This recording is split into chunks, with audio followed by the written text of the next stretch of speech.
परमेश्वर के अनुग्रहित नाम की इस प्रभात में महिमा हो। आज प्रभु ने हमें मत्ती रचित सुसमाचार के 22वें अध्याय के 39वां वचन दिया है। और उसी के समान यह दूसरी भी है कि तू अपने पड़ोसी से अपने समान प्रेम रख। अनुग्रहित इस वचन के भाग से अपने पड़ोसी से अपने समान प्रेम रखें। उक्त विषय पर मनन करने में प्रभु हमारी सहायता करे।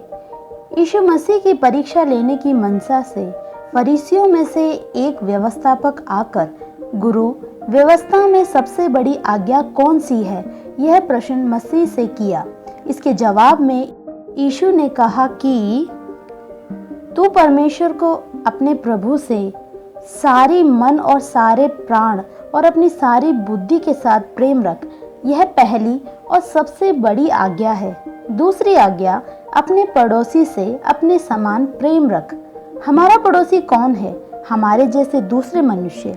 यह मनुष्य हमारा सहकर्मी हो सकता है, हमारे पास रहने वाला व्यक्ति हो सकता है, हमारे समूह का कोई भी व्यक्ति हो सकता है। यीशु ने कहा, तुम जैसे खुद से प्यार करते हो वैसे ही उनसे भी करें। स्नेह करने का एक बोध प्रभु ने हमें दिया है। अपने ही समान प्रेम करने की एक सच्ची कहानी मेरे सभी श्रोताओं को सुनाना चाहूंगी। एक अस्पताल में दो जन बीमार की अवस्था में अपने अपने बिस्तरों पर लेटे हुए थे, लेकिन दोनों में बात करने की क्षमता थी। उनमें से एक व्यक्ति बड़ी ही मुश्किलों के साथ खड़ा होकर बाहर की सुंदरता देखता था और अपने पास के व्यक्ति को उस सुंदरता को बड़ी ही खूबसूरती के साथ वर्णन करता था। दोनों ही एक दूसरे से बड़ी सच्चाई के साथ बात करते थे। परमेश्वर ने सबसे खास क्षमता जो केवल मनुष्य जाति को प्रदान की है, वो है बोलने की क्षमता।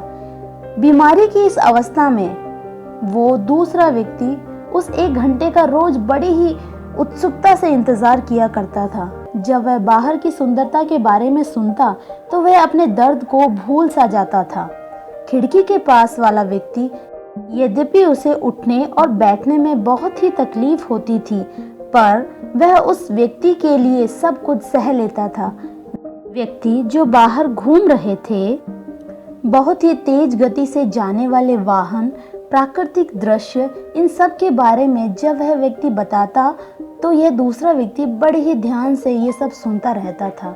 दिन और सप्ताह इस तरह गुजरने लगे, लेकिन एक दिन जब नर्स स्पंज करने के लिए पानी और टॉवल लेकर आई तो जो खिड़की के पास वाला रोगी था वो बुलाने पर सुन नहीं रहा था और उसके शरीर में कोई हलचल भी नहीं हो रही थी।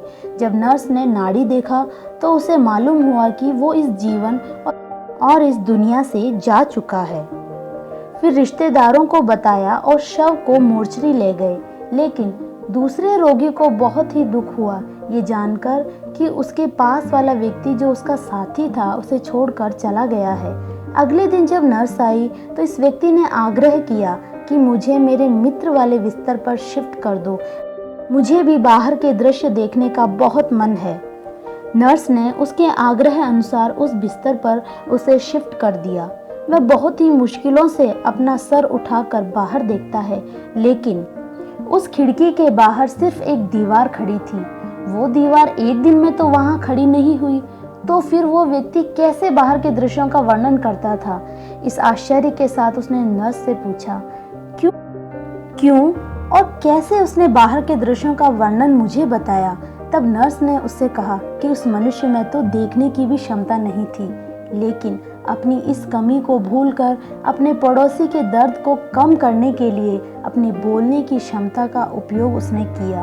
प्रियो, परमेश्वर ने जो बोलने की क्षमता हमें दी है, उसकी महानता को समझे बिना अपने पड़ोसी को अपनी बातों से दुख पहुंचाने वालों के बीच में जब हम रहते हैं, तब हम यह जाने कि स्वयं के जीवन में देखने की क्षमता न होने पर भी उस कमी को भूलकर अपने बोलने की क्षमता से दूसरों को आश्वस्त करने वाले भी इस संसार में रहते हैं। इसलिए खुद की कमियों को भूलकर बातों से और अपनी प्रवृत्तियों से दूसरों से स्नेह करने वाले बने। Have a blessed day.